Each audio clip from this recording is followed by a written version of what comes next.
ഉസ്താദിന്റെ കുറ്റം ലത്തീഫ് ഉച്ചാർത്ത് പോയി പറയും. ഒരേ ഒരാള്, ഉദാഹരണം പറഞ്ഞാണ്, ഉദാഹരണം അങ്ങനെ പറയുന്നില്ല, ഉദാഹരണം പറയാണ്.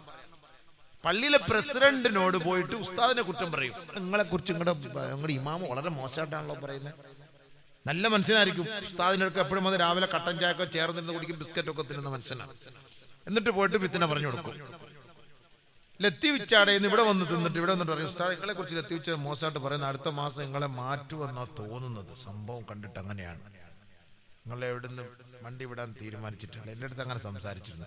ഇത് രണ്ടുപേരും ഇതൊന്നും അറിയുന്നില്ല സംഭവം. എന്നാ ഒരാളാണ് പ്രചരിപ്പിക്കുന്ന എങ്ങനെ,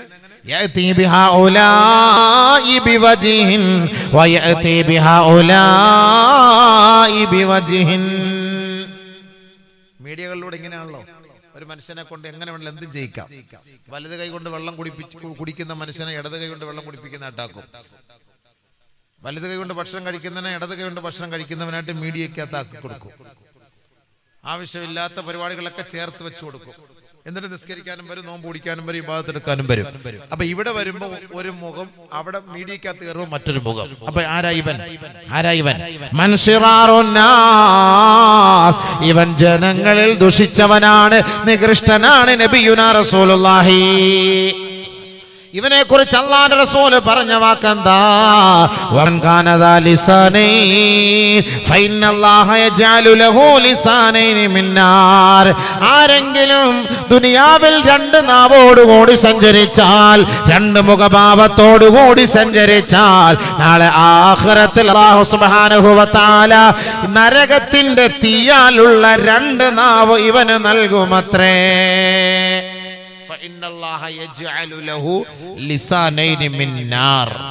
നരകത്തിന്റെ രണ്ട് നാവ്, നരകത്തിന്റെ രണ്ട് നാവ് അല്ലാഹു തആല ഇവന് നൽകും.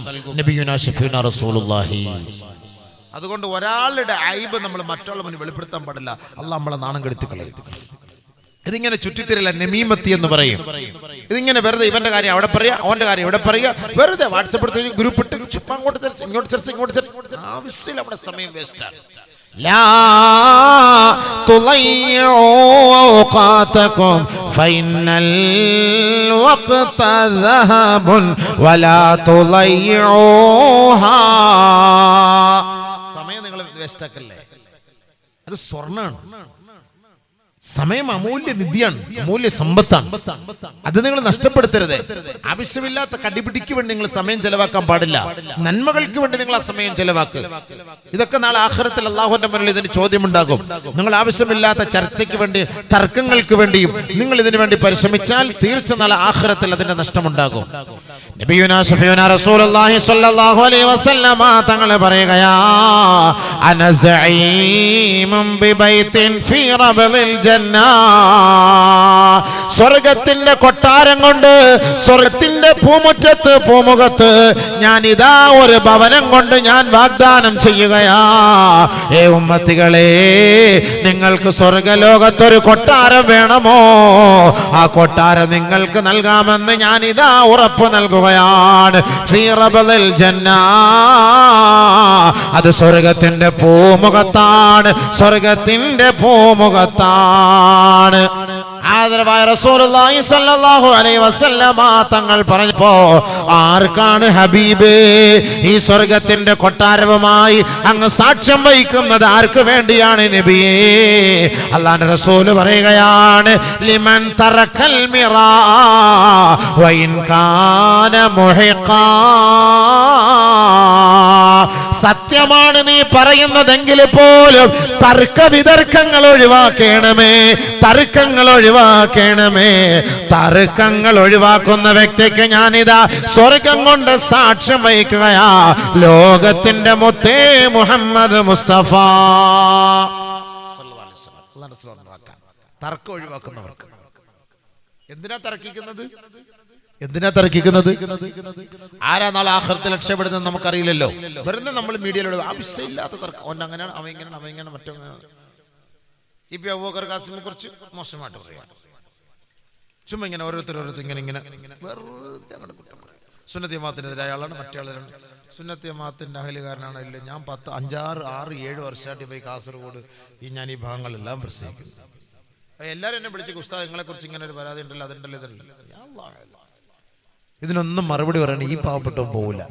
എത്ര നമ്മളെ ചൊടിപ്പിച്ചാലും ഇഷ്ടമുള്ളവൻ വിളിക്കട്ടെ, ഇഷ്ടമില്ലാത്തവൻ വിളിക്കണ്ട. ഞാൻ സുന്നത്ത് ജമാഅത്തുകാരനാണ്, നിങ്ങൾക്ക് ഉറപ്പുണ്ടെങ്കിൽ എന്നെ വിളിച്ചാൽ മതി. സുന്നത്ത് ജമാഅത്തുകാരനല്ല എങ്കിൽ വാവുന്നതിന് വിളിക്കണ്ട. ഖലാസ്, തീർന്നല്ലോ സംഭവം, പ്രശ്നം തീർന്നില്ലേ? 2 ദിവസം റെസ്റ്റ് എടുക്കാം പുരയിലിരുന്ന് റാഹത്തായിട്ട്. അള്ളാഹ് എവിടെല്ലാം ദീൻ പറയാൻ പോകണം തീരുമാനിച്ചാൽ അവിടെ എല്ലാം പോയേ പറ്റുള്ളൂ. അത് അള്ളാന്റെ തർത്തീബാണ്. അതിന് ആര് തടഞ്ഞാലും അത് തടയാൻ പറ്റൂല. സംഭവം ആരും വേണം തടയാൻ. വലിയ വലിയ മഹാന്മാര്, മശായിഖന്മാര്, സ്വാലിഹീങ്ങളെ സുന്നത്ത് ജമാഅത്തിന്റെ അഹ്ലുകാരല്ല എന്ന് പറയുന്നു. പിന്നെ ഈ പാവം പിടിച്ച ഈ സാധുവായ സീറോ ആയ എന്നെ കുറിച്ച് പറയുന്നതിൽ എനിക്ക് വലിയ പ്രശ്നമൊന്നുമില്ല. ഏറ്റവും വലിയ ബലഹീനൻ, ഒന്നുമില്ലാത്തവൻ, വിവരമില്ലാത്തവൻ. നിങ്ങളുടെ മുന്നിലൊക്കെ വന്ന് ഇൽമു പറയാൻ തൗഫീഖ് കിട്ടിയതിന് അള്ളാഹുവിൽ ഞാൻ അൽഫ് ശുക്ർ, അള്ളാഹ്ക്ക് ഞാൻ കോടിക്കണക്കിന് ശുക്ർ ഞാൻ അള്ളാഹുവിന് ഞാൻ നൽകുകയാണ്, പറയുകയാണ് പടച്ചവൻ. കാരണം എനിക്ക് ഈ സാധുവായ, എനിക്ക് വിവരമില്ലാത്ത എനിക്ക് നിങ്ങളുടെ മുന്നിൽ വന്ന് ഇൽമു പറയാൻ പറ്റിയില്ലേ? ഇത്രയും ആളുകൾ എതിർത്തിട്ടും. പിന്നെ ഞാനിപ്പോൾ പറഞ്ഞു സോഷ്യൽ മീഡിയയെ കുറിച്ച് വന്നതുകൊണ്ട് പറഞ്ഞു, ഇല്ലെങ്കിൽ ഞാൻ ഇത് പറയൂല. സോഷ്യൽ മീഡിയയിലൂടെ ഇങ്ങനെ എപ്പോഴും ചുമ്മാ ചർച്ച, വെറുതെ ആവശ്യമില്ലാത്ത ആൾ അങ്ങനെ കാണിച്ചു, ഇങ്ങനെ കാണിച്ചു, ഇങ്ങനെ പറഞ്ഞു, അങ്ങനെ പറഞ്ഞു, ഇങ്ങനെ പറഞ്ഞു, എന്ത് പറഞ്ഞു, എന്ത് കാണിച്ചു, എന്ത് ചെയ്തു എന്ന് അതിന്റെ നിജസ്ഥി മനസ്സിലാ. അവിടെയും കട്ട് ചെയ്യും, മാ ഖബലും മാ ബഅദും കട്ട് ചെയ്തിട്ട് നടുക്കുള്ളത് മാത്രം എടുത്തിട്ട് കൊടുക്കും. സംഭവം മനസ്സിലായില്ലേ? ഇപ്പുറത്തും കട്ട് ചെയ്യും, ഇപ്പുറത്തും കട്ട് ചെയ്യും, എന്നിട്ട് ഇതിൽ മാത്രം എടുത്തു കൊടുക്കും. അപ്പൊ ഈ പി ഉസ്താദ് ഇങ്ങനെയാ, ഈ പി അങ്ങനെയാ, ഈ പി ഇങ്ങനെയാ, അദ്ദേഹത്തെ അടുത്ത വർഷം വാളിന് വിളിക്കരുത്, നമ്മൾ വാളിന് വിളിക്കരുതപ്പാ, അയാൾ സുന്നത്ത് ജമാഅത്തിനെതിരായ ആളപ്പാ. അൽഹംദുലില്ലാ അപ്പാ, എപ്പെങ്കിലും മനസ്സിലായല്ലോ അപ്പാ, വിളിക്കല്ലേ അടുത്ത വർഷം. നല്ല കാര്യം. നമ്മളാരോടും പോയി ചോദിക്കാറില്ല അള്ളാഹുവെ നമ്മളെ കാസർഗോട്ടുകാരെ വിളിക്കണമെന്നും കൊല്ലക്കാരെ വിളിക്കണമെന്നും കർണാടകക്കാരെ വിളിക്കണമെന്നും നമ്മൾ ദ്വാരക്കാരില്ല. അള്ളാഹ് പറയുന്നു, പോകുന്നു, ഖലാസ്. അള്ളാഹ് പറയുന്നു, പോകുന്നു. ഇത് അള്ളാഹ് തരുന്ന പ്രത്യേകമായ കഴിവാണ്. അള്ളാഹ് തരുന്ന കഴിവുകൊണ്ട് മാത്രമാണ് ശ്രമിക്കുന്നത്. അള്ളാഹ് തരുന്ന കഴിവുകൊണ്ട് മാത്രമാണ് ഈ ആളുകളെ കിട്ടുന്നത്. ഇതൊക്കെ അള്ളാന്റെ തർത്തീബാണ്, അള്ളാന്റെ തീരുമാനമാണ്. അവൻ തീരുമാനിക്കുന്നു നീ പോകണ്ട, അവൻ തീരുമാനിക്കുന്നു പ്രശ്നിക്കണമെന്ന്, അത് യാഥാർത്ഥ്യമായിരിക്കും. അതുകൊണ്ട് ഒരു വ്യക്തിയെക്കുറിച്ച് അറിയാതെ, മനസ്സിലാക്കാതെ, വെറുതെ ആവശ്യമില്ലാതെ മീഡിയകളിലൂടെ നിങ്ങൾ അങ്ങോട്ടും ഇങ്ങോട്ടും പ്രചരിപ്പിക്കരുത്. അത് നിങ്ങൾക്ക് ഞാൻ തരുന്ന ഉപദേശം. പക്ഷെ നിങ്ങളുടെ മൊബൈലിൽ ഇത് സംഭവം വന്നു. ഞാൻ ഈ അടുത്ത സമയത്ത് അൻസിബ ഹസൻ എന്ന് പറഞ്ഞിട്ട് ഒരു സിനിമാ നടിയുണ്ട്. ഒരു സിനിമാ നടി അൻസിബ ഹസൻ, അറിയായിരിക്കും അല്ലേ? ചെറുപ്പക്കാർക്കൊക്കെ അറിയായിരിക്കും. അൻസിബ ഹസൻ എന്ന് പറഞ്ഞൊരു സിനിമാ നടി, മുസ്ലിമാണ്. എല്ലാവർക്കും അറിയാറില്ലേ? അറിയാവോന്ന് ചോദിച്ചാൽ അറിയാന്ന് പറഞ്ഞ സിനിമ ആണെന്ന് പറഞ്ഞാൽ മനസ്സിലാക്കി പോകും. അതുകൊണ്ട് ആരും മിണ്ടാത്തത്. എന്തായാലും പോട്ടെ, അതൊന്നും വലിയ കാര്യമില്ലപ്പാ. അതിനകത്ത് നമ്മളിപ്പോൾ എപ്പോഴും വാർത്തകളൊക്കെ നോക്കുന്നത്, നമുക്കിപ്പോൾ ഓരോ വ്യക്തിയുടെ പേര് പറയുന്നതിന്. ഇപ്പം ഞാനിപ്പോൾ നിങ്ങളുടെ മുന്നിൽ കുറെ ഭാവന ഷൂട്ടിംഗ് കഴിഞ്ഞ് പോയപ്പോൾ ഭാവനയെ പീഡിപ്പിക്കാൻ ശ്രമിച്ചു എന്ന് പറഞ്ഞ് പത്രത്തിൽ വന്നു. അത് നോക്കുമ്പോൾ ഇതൊക്കെ വാർത്തയല്ലേ? ഇത് വാർത്ത മനസ്സിലാക്കിയെങ്കിൽ നമുക്ക് അടുത്ത് പ്രസംഗിക്കാൻ പറ്റുള്ളൂ. ഇതൊക്കെ ഓരോ കാര്യങ്ങൾ മനസ്സിലാക്കണ്ടേ? ഇന്നത്തെ സാഹചര്യങ്ങൾ മനസ്സിലാക്കിക്കൊണ്ട് നമ്മൾ പ്രസംഗിക്കാൻ ഇതൊക്കെ നോക്കുന്നുണ്ട്. അതൊന്നും ഒരു പ്രശ്നമാക്കണ്ട, അതൊന്നും ഒരു വിഷയമല്ല. നമ്മൾ സൂക്ഷിക്കുക, അത്രയേ ഉള്ളൂ. അപ്പൊ ഈ അൻസിബ ഹസനെതിരെ ഞാൻ ഈ കാസർഗോഡ് തന്നെ ഞാൻ എതിർത്ത് പ്രസംഗിച്ചു. ഞാൻ ബന്ദിയോട് വന്നപ്പോൾ ഞാൻ പ്രസംഗിച്ചു, നരകത്തെ നിഷേധിച്ചു എന്ന് പറഞ്ഞിട്ടൊരു പോസ്റ്റ് കണ്ടിട്ട്, ഇതേപോലെ മീഡിയയിൽ കണ്ടിട്ട് ഞാൻ അവളെ വിമർശിച്ചു പ്രസംഗിച്ചു. നരകത്തിനെ നിഷേധിക്കുന്നവളാണ്, നരകത്തെ എതിർക്കുന്നവളാണ്, ആ മുസ്ലിമായ ആ സിനിമാ നടി നരകത്തെ എതിർക്കുന്നവളാണ് എന്ന ഒരു പോസ്റ്റ് കണ്ടപ്പോൾ എനിക്ക് വലിയ വിഷമായി പോയി.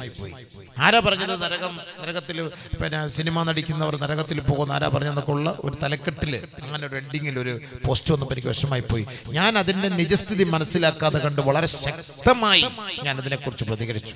ഞാൻ ഈ ബന്ദിയോട് അടുത്ത സമയത്ത് അടുക്കും ബന്ദിയോട് കഴിഞ്ഞ 5-6 മാസത്തിന് മുമ്പ് പ്രസംഗിക്കാൻ വന്നപ്പോൾ ഞാൻ അവിടെ വളരെ ഗൗരവത്തോട് പറഞ്ഞപ്പോൾ എന്തോ ഞാൻ അതിരുവിട്ട് അങ്ങോട്ട് പറഞ്ഞു പോയി. ഞാൻ പിന്നീട് അത് എൻ്റെ സുഹൃത്തുക്കൾ അത് കട്ട് ചെയ്തിട്ട് എനിക്ക് അയച്ചു തന്നപ്പോൾ ഞാനത് കേട്ടപ്പോഴാണ് പടച്ചോൻ ഇത്രയ്ക്കും ഗൗരവത്തോടു കൂടിയാണ് ഞാൻ പറഞ്ഞതെന്നറിയില്ല. നരകത്തെക്കുറിച്ച് അത്രയ്ക്കും കട്ടിക്ക് പറഞ്ഞു പോയി.